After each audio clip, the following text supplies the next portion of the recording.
Experience the Florida Blue Florida Classic. Get your tickets now at floridaclassic.org. Verbo Vacation Homes come with 24/7 live support. So if you ever need anything, you can reach a real person in about a minute. Hey, how can I help? Verbo, private vacation rentals for you and your people.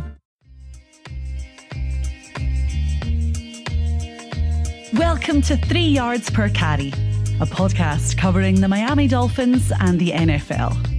Now, here's your hosts, Chris, Alf, and Simon. Welcome to our previous show of 3 Yards Per Carry. I'm Simon. Alf is with me. Chris is absent this week, but Alf and I are going to kick it back and forth. Obviously looking ahead to Sunday's game, Miami back at home against the New York Giants, the ailing New York Giants. Before we get to that, this show is brought to you by our friends at Prize Picks. Use the promo code 3 Yards, that's the number 3 Yards, to get $100 match bonus on your $100 deposit. By Better Edge, go to betteredge.com/5, the number 5 reasons. Get $20 just for signing up.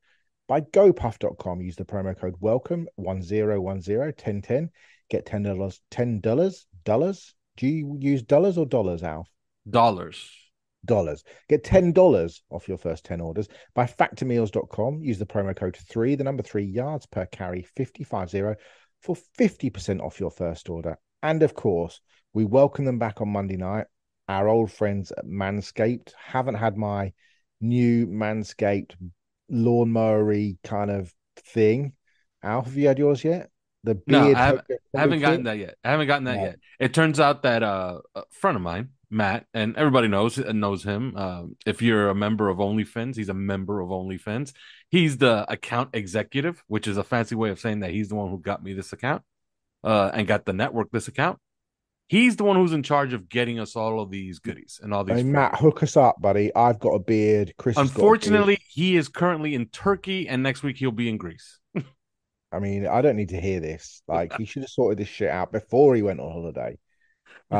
Anyway, look, we've got football back, thank God. In fact, week 5 starts in about an hour's time. We're ahead of the Chicago game, and Dick Butkus, unfortunately, the news broke in the last half an hour. Dick Butkus has passed away at the age of 80, the legendary Chicago Bear. But anyway, we have football back. We have all sorts of things. We've got a massive debate going on about whether or not Taylor Swift is good or not for the National Football League.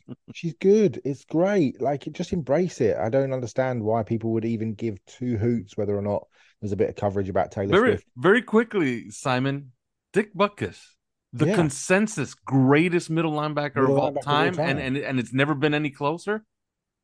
I mean, I never watched him play live, so I couldn't say, but, you know. Well, by highlight and reputation and by accolades. Of course. Highlights and reputation, absolutely. You know, you throw Mike Singletary in there and another Chicago Bear, but yeah, I think Butkus is the guy. It's kind of hard to argue with. Hard to argue with history, Alf. Yes. Yeah, because everybody wants to argue about who's the greatest quarterback of all time, and I guess wide receiver is the closest. Because if you ask 10 people, at least 9 will say Jerry Rice, right? Yeah, I have to go by general. So the best quarterback of all time is Tom Brady. Okay, the best passer of all time, I think that's a different argument, because I would say that Dan Marino is the best pure passer of all time. I think Aaron Rodgers is probably the best pure passer of this generation, and certainly deserves to be mentioned with Marino. Best quarterback of all time, I think you've got to consider, you know, winning. You know, nobody's won more than Tom Brady. You look at scheme, played in diverse offensive schemes. But I think you've also got to throw in, there's lots of other names. And also, it's very difficult to judge generation by generation. You know, Otto Graham is one of the great, if not the greatest quarterback of all time. But Otto Graham played at a time, you know, you just can't compare the football that Otto Graham played in Cleveland to the football that Tom Brady played in New England in terms of the game of football and how it's revolutionized. You can't even compare, you know, the guys from the 70s, Roger Staubach and Terry Bradshaw, and, you know, to the modern game. Where would you put Joe Montana, for example? You know, and the debate about Joe Montana is a fascinating one, because he is obviously one of the greatest quarterbacks of all time. And I'm not in any way, shape, or form saying that either Tua or Brock Purdy are in the same sphere yet as Joe Montana. But there are significant similarities with scheme, And with, all the things that Brock and Tua get knocked for are the same things that, Joe Montana is in the Hall of Fame for. Obviously, I'm not, as I say, I'm not comparing the two. Joe won multiple Super Bowls, was a first ballot Hall of Famer, and is one of the greatest quarterbacks of all time. But, he played with great players. You go back and look, Tom Rathbun and Roger Craig and Jerry Rice and John Taylor, and that offensive line was fantastic, with the players that they had on that offensive line. So I think it's quite an interesting discussion around best quarterbacks, best receivers for me. I think generationally for me in the game that I have watched, I think I probably mentioned this on the pod a few weeks ago, it was Jerry Rice to start with. The middle portion of my fandom, it was Randy Moss, and I think it's very hard not to put Tyreek Hill in as the best receiver of the modern generation, just because of what he does and the fact that he's such an unbelievable weapon. So for me, I think, who's the greatest player you've ever seen? The greatest player. Look, I have one that I always go off the board, and everybody looks at me weird when I say it. But since he's a first ballot Hall of Famer, I feel good saying it. Calvin Johnson is. Okay, yeah. He's the one guy that I saw, and I said nobody is better than him in this game, and I really do believe if he played in better circumstances. Yeah. Not that he had a bad quarterback. Matt Stafford is a good quarterback, and he was a good quarterback at the time. It was just those teams. If he was in better circumstances, he'd be a household name. I think he'd be in that discussion for greatest wide receiver of all time. And I think, I guess, us Calvin Johnson fans are pretty vindicated. He was a first ballot Hall of Famer, That's not a bad thing. And if you want a defensive player, I'm a massive, massive Woodson fan.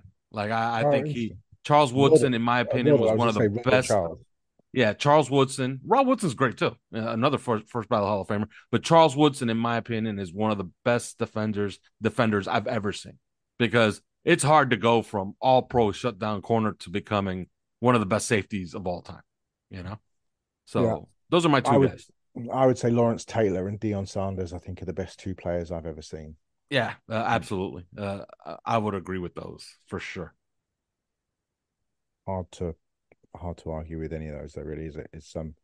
It's interesting and difficult to quantify. Anyway, back to the Beard Hedger Pro, because it is the new deal, the real MVP released by Manscaped. It is the Calvin Johnson, the Lawrence Taylor of beard hedging, if you like. 9 million men, Alf, use Manscaped worldwide. 9 million men. It apparently could do a job on Chris's hair. And if you don't know what Chris looks like, Chris has long hair, doesn't he? I mean, he looks like a country music star. And if Chris Stapleton, have you seen Chris Stapleton?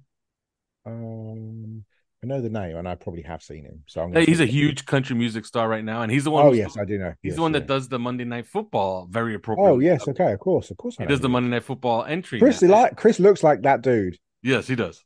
Chris looks like that dude. He also looks like he could definitely use a Beard Hedger Pro Kit by Manscaped. You could get 20% off and free shipping with the code 5RSN at manscaped.com. That's 20% off and free shipping at manscaped.com, and use the code 5RSN. Your grass is not artificial, so keep it shaved with Manscaped. Right. Let's get to this game.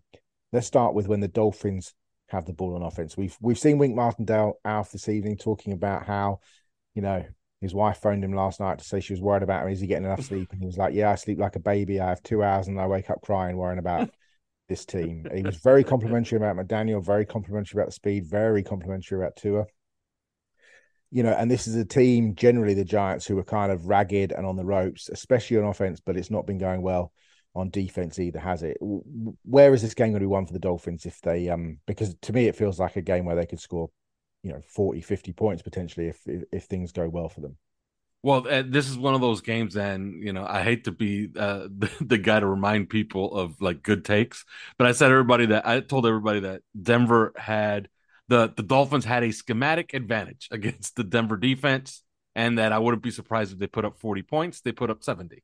Okay, and that's why I predicted 40 points. This is the same deal. Are they going to really completely change out what they do? They're going to stop blitzing. They're going to play more sound defense, more zone.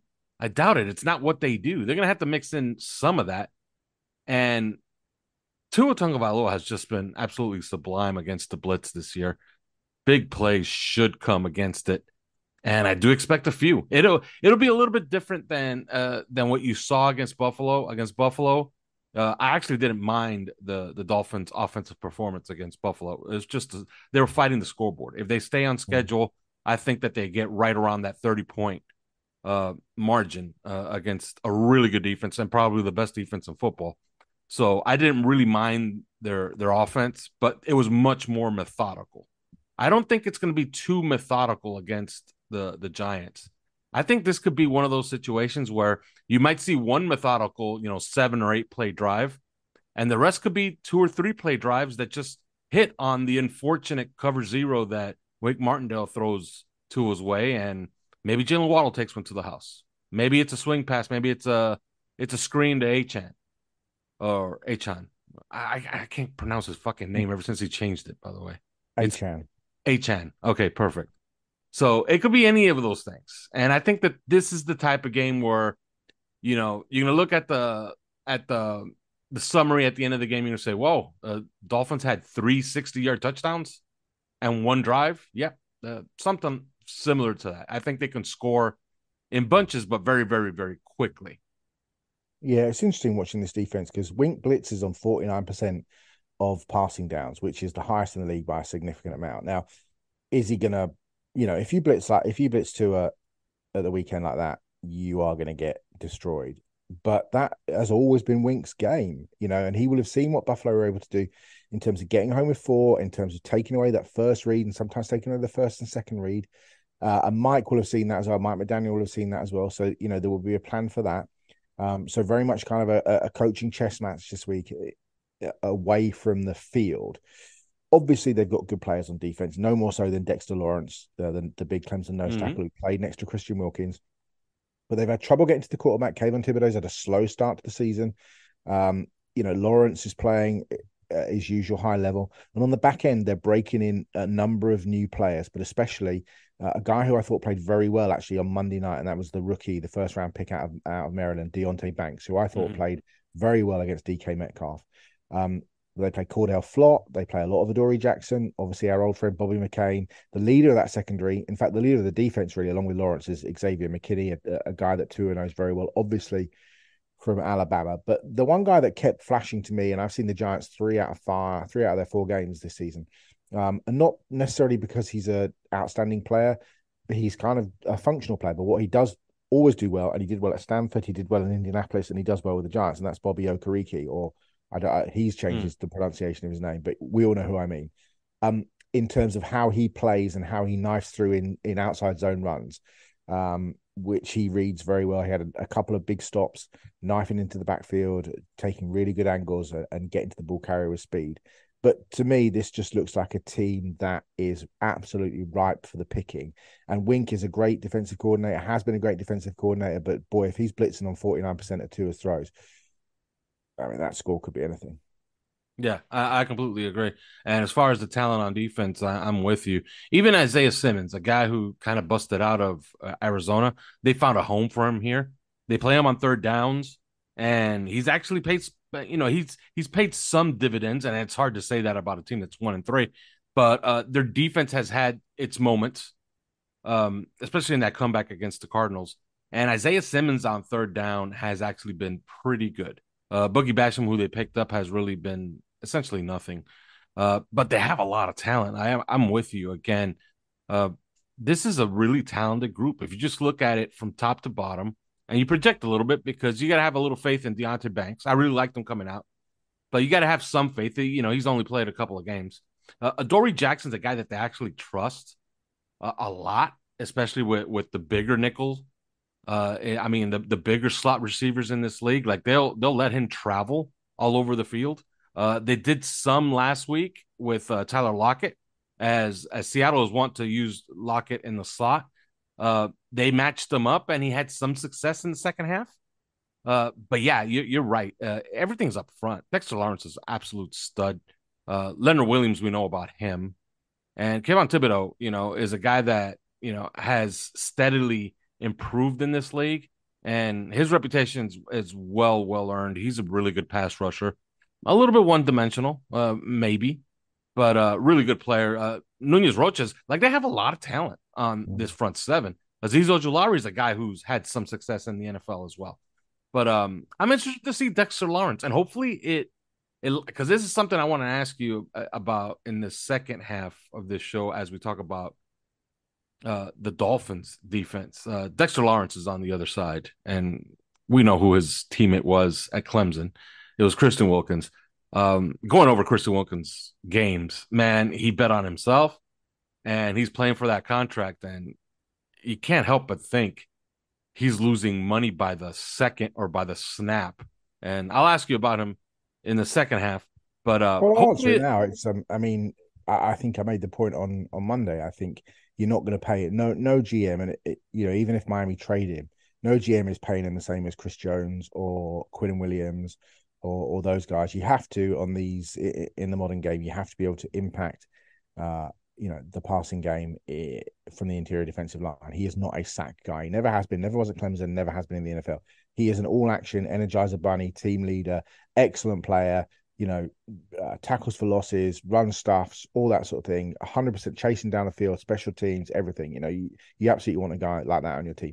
But ultimately, he's Kenny Clark, and that is not a bad thing. Kenny Clark is a really, really good player, the Green Bay defensive tackle, but Kenny Clark does not impact pass rush, and which is why Kenny Clark is paid in the 70 million bracket.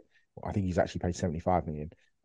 And Quinn Williams and Chris Jones, who can get double-digit sacks, that's why they're paid in the 90 to 100 million bracket. And that won't change. I mean, the caveat to that is the big old oak soaking up, nose tackles like a Dexter Lawrence, like a Vita Vea, guys that can take on, who can two gap and take on, multiple players and still, impact the run game. They are extremely valuable. Christian is not that kind of guy, so I think he should be paid accordingly. And I think if he thinks he's going to be paid like Chris Jones, whether that's in Miami or Minnesota or Manitoba, it's not going to happen. Yeah, and Dexter Lawrence is the guy that he may not have those gaudy sack numbers, but he has gaudy quarterback hit numbers, and those matter. And that's something that Christian Wilkins has not had. Hopefully, this is a week where he can gain some inspiration from Dexter Lawrence because it's sorely needed. He's having a bad start to his season. Yeah. Yeah, and I just think, look, in this game, jumping back to what, the Giants' struggles have been, I watched the game against the 49ers, and I think, the 49ers ran the ball all over the Giants. I think they had 159 yards rushing, but also Brock Purdy just made hay in the short, intermediate area, as he does with, his really good accuracy and timing and anticipation, which is obviously what Tua has. Killed him with short passes to the flat. So I think, Mostert and Achane and Tyreek, but also Berrios, maybe Durham Smythe should eat in this game. And, the continued drip of doing that. I think Miami's offense is in for a big day. Yeah, and this is not, I don't think it's arrogant. I talked on Monday about the arrogance going into the Buffalo game that I think was a little bit unfounded. I thought the T-shirts was one of the dumbest ideas I've ever heard of. But I think there is a reason to be confident. This is not Sean McDermott's defense. This is not the Buffalo defense. This is a defense that got ran over on Monday night by Zach Charbonnet and by Kenneth Walker. So yeah, I predict big things for the Dolphins.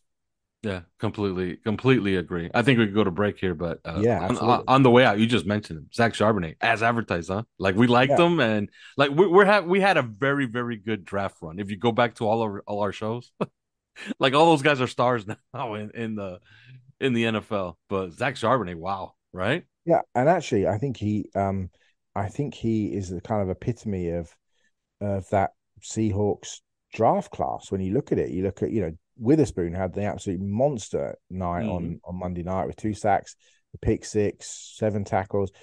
Smith and Jigba has been everything they wanted to be, certainly in camp. I know he broke his hand, but he's still a good player. Derek Hall's been into the rotation. Charbonnet's been excellent. Anthony Bradford has played really well coming in at guard, especially when they were kind of down to their final sort of 2 or 3 players. Now Mike Morris got injured. Kenny McIntosh has played a little bit. Jarek Reed is playing a little bit.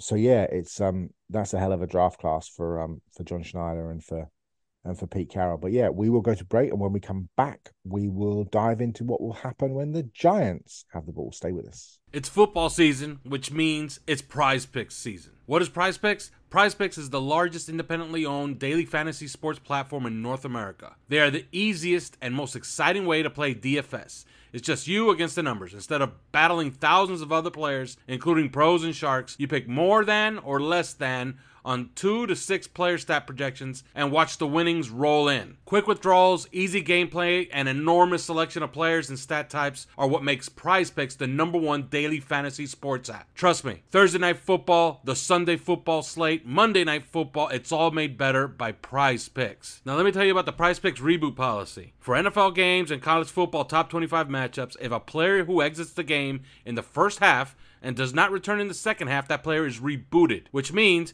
PrizePicks is the only daily fantasy sports platform with an injury insurance. Now, go to prizepicks.com/3yards, that's the number 3 yards, and use the promo code 3yards for a first deposit match up to $100 on PrizePicks.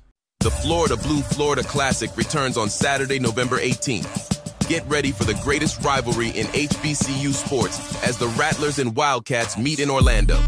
Experience the Florida Blue Florida Classic. Get your tickets now at floridaclassic.org. Patients first. You hear it a lot in healthcare, but you don't always see it. That's where physician associates come in. PAs go the extra mile to make you the priority, using their medical training and expertise to address your specific health needs and taking the time to listen, explain, and follow up. Every day, physician associates go beyond to ensure that you receive the care you deserve. See how they're redefining healthcare at PAsGoBeyond.com. Are you a South Florida property owner with an insurance claim? Are you dealing with water, mold, or fire damage to your home or business? Are you having trouble locating a 5-star rated general contractor that is fully licensed, certified, and insured? If the answer is yes, then Water Cleanup of Florida is here for you 24 hours a day. With over 60 years of combined experience, Michael, Robert, Jorge, and their team is prepared to handle any size property damage disaster. When an unexpected damage occurs to your home or business, you need specialized, fast, and reliable services. Water Cleanup of Florida understands the impact and stress an unexpected disaster may cause. Their objective is to make the cleanup and insurance claim process painless and hassle-free. Water Cleanup of Florida is also a licensed general contractor, so they provide the A to Z service, one-stop shopping that busy homeowners and business owners require. Water Cleanup of Florida is now an authorized dealer of Eurocraft cabinets, so premier kitchen, bath, and laundry cabinetry, countertops, and other accessories are available for your viewing at their showroom in Boca Raton. Or, do you prefer to shop from your home or office? Then Water Cleanup will send you one of our design specialists to you with samples and products that fit your style and budget. Call Michael anytime on his personal cell phone if you have any questions at 954-579-0356. That's 954-579-0356. Or visit their website at wcufl.com.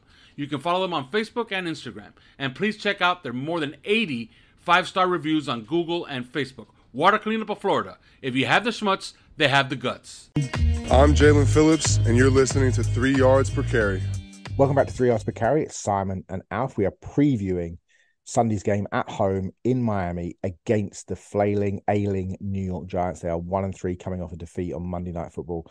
Bit of a blowout, really, to the Seattle Seahawks. And Alf, look, you know, we talked about some problems on the Giants defense, but there are real problems on the offense. And it kind of starts with Daniel Jones, who I feel a little bit sorry for because, I don't think he's a bad quarterback, but obviously I don't think he's a quarterback that necessarily, and the contract is a really bad thing as well in terms of, the money that he was given. But will Saquon play? It's a big question. He's been out for a couple of weeks with a high ankle sprain. He's had a couple of days of sort of taking a few reps, but they've been leaning on Matt Breida and Gary Brightwell in games, but there's just no speed on that offense. And I know they've got guys who, were fast, into Paris Campbell and Wan'Dale Robinson and Sterling Shepard. And Robinson, had a couple of plays the other night, and they got Jalen Hyatt, obviously, who's got great speed, but they just do not have enough time to throw the ball down the field because their offensive line has been absolutely A, atrocious, and B, just decimated with injuries. And I haven't seen the injury report today, but I know that certainly yesterday, Andrew Thomas, John Michael Schmitz, and Shane Lemieux. None of them practiced. None of them practiced again today, and all are go. likely not to play on Sunday. So yeah, I mean, and that's great for the Dolphins because our pass rush generally has not been very good this season in terms of just consistently getting home. And the Seahawks had 11 sacks, but even when they weren't sacking Daniel Jones, he was either running for his life or just not able to get passes deep down the field. And they called a couple of shot plays down the field, and they just couldn't. He was never able to set his feet and get a launch pad and get the ball away. And they were really struggling, and they had guards at tackles, and Evan Neal, the right tackle, the first round pick out of Alabama, has really struggled. And yeah, I mean, again, this could be an opportunity for the Dolphins to really get after Jones and really make him uncomfortable. And I don't know, like Barry Jackson talked about it today, about some of the media members were saying, look, maybe Vic should sort of incorporate some of Josh Boyer's sort of blitzing tendencies and using some of the players who've got unique skill sets. Brandon Jones might be the best blitzing safety in the NFL, and yet didn't have a single play at the weekend where he blitzed and looked really uncomfortable playing much deeper down the field. That's not his game. And I wonder whether or not, given the situation with the offensive line, that doesn't happen a little bit more on Sunday. Absolutely. They got to do some changes. They got to make some changes. Vic Fangio was very candid this week when he had his availability with the media, and he kind of did all his mea culpas, and he came out and said, yep, maybe I should have had Xavier Howard, on Diggs a little bit more, and maybe I should have done this, and maybe I should have done that. Like, he was actually pretty candid, and all that was left was like, yeah, I kind of screwed up. Yeah, our players weren't very good, but I kind of screwed up as well. He was very apologetic in his availability. I do expect some changes because, God, they need them. You can't have Brandon Jones, a guy who had 7 sacks in the season as a safety. 7 sacks as a safety. Have not one single pass rush so far this season. He should be in the box, and he should have a couple of rushes on third down on Daniel Jones. If you watch that game against Seattle, if you watched them against San Francisco, he tends to hold the ball an inordinate amount of time. Like, might as well, look, I understand that maybe you want to keep your completion percentage at a respectable rate, but sometimes you got to throw it away because you're just getting killed back there. And, it wasn't that there wasn't much downfield, because there really wasn't. It was that he was taking just bad sacks at times. Like, there was obviously some plays that were just really well covered, and he was just sitting back there and just taking a sack. He has to throw it away.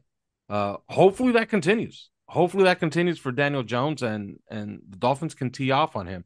As far as Saquon Barkley, he looked okay in the clips that were released to the media this week, so maybe he plays. But why would you play your $11 million a year running back with the entire left side of the line out?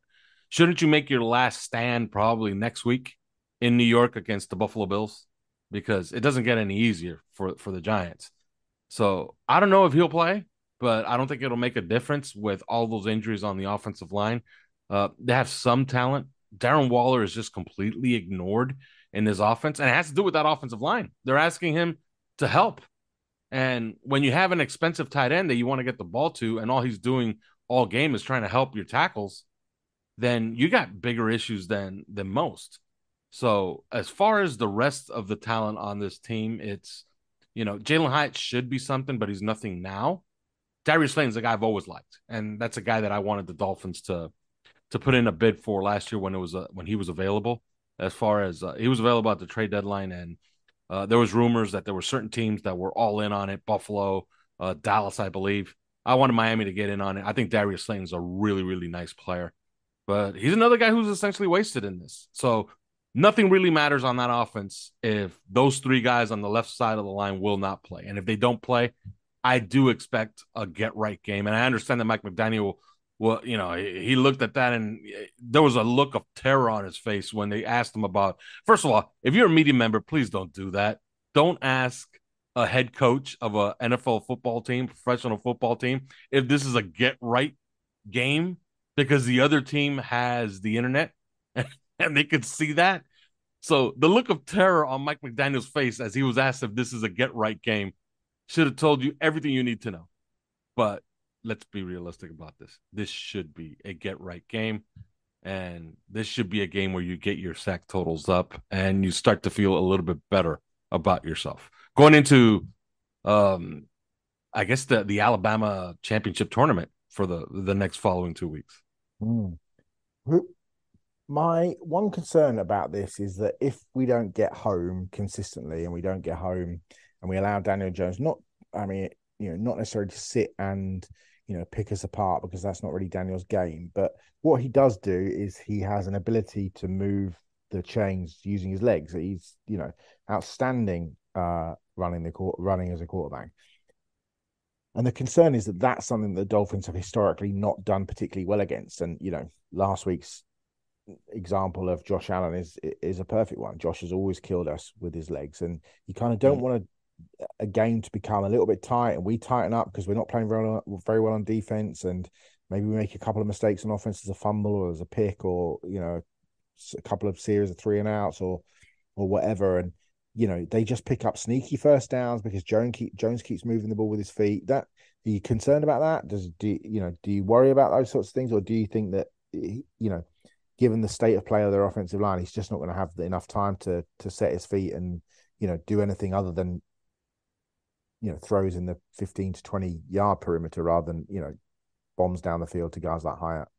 Yeah, I'm afraid that their issues on that offensive line are just too vast, and it's too much of a problem. Now, will he convert some first downs? You kind of expect him to, because he actually converted a couple against Seattle, and that was just a free for all for that Seattle defense. But you don't want him to be a huge part of that offense. Like 100 yards rushing is absolutely unacceptable. You want to keep him somewhere around under 40 yards, maybe a couple of conversions, because he's going to do that. He's a really athletic quarterback.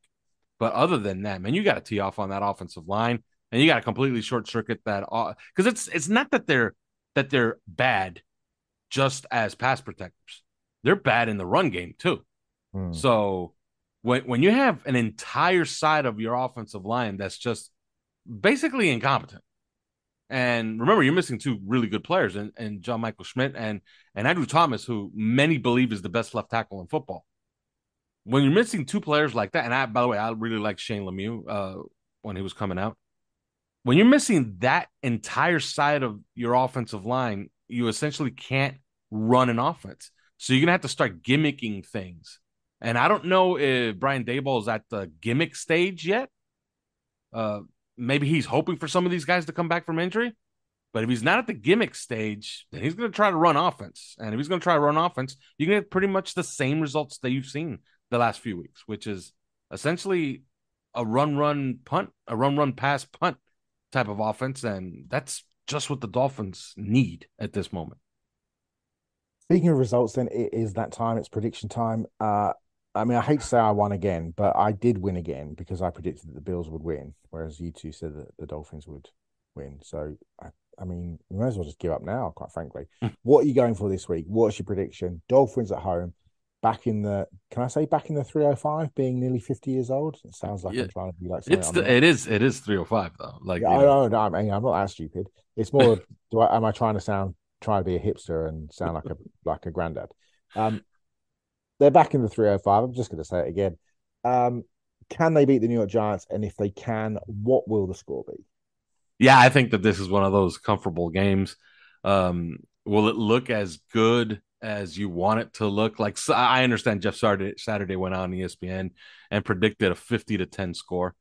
When the hell have you ever heard people predicting 50-10 scores, right? So I don't think it's going to be one of those 50-point games, okay? But I do think the Dolphins will score, and I think they'll score often. The thing is, that defense is competent enough that it'll keep them in the game enough, and that offense actually will keep them away from the game. So it'll be a comfortable 31-12 victory. So they will emulate exactly, precisely what the 49ers did 2 weeks ago to the Giants. Okay. I'm going New York Giants 14, Miami Dolphins 40. So there you go, 40-14. We shall see who We shall see who ultimately wins, but it takes a brave Simon Clancy to be this confident. So the Giants are going to score 2 touchdowns. Now I'm depressed again. Yeah, I know, right? But yeah, we've got to give them something, right? Yeah. We will be back on Monday with a breakdown of all that happened. Chris will be back. Alf and I will be here as always as well. Enjoy the game on Sunday. You can find us on social media. We're across there. We're on Instagram and on Twitter at 3 yards per carry. That's the number 3 yards per carry. And also on OnlyFins. You can join us on OnlyFins. It's an amazing community, amazing group of people. It's a Discord channel. Lots of great fun on there. Lots of great conversations. We do all sorts of things. Alf is absolutely holding it down almost every day. There's prize giveaways. There's video breakdowns. We do college stuff. We do draft stuff. We break down the games. We show videos of different players in the Dolphins and how they performed. We're not just kind of pro. We sort of break down some of the bad stuff as well. Really great people on there. Good fun. Come and join us. Have a giggle. Have a laugh. Game days can be fun, especially when we're winning 70 to 21 or whatever the score was. So yeah, come and join us on there. And it's very easy to find if you go to our Twitter account. It's simply the pinned tweet. Like I said, we will be back on Monday. Enjoy the game. Go Dolphins. Thanks for listening to 3 Yards Per Carry. You can subscribe via iTunes, on Podbean, or your usual podcast provider.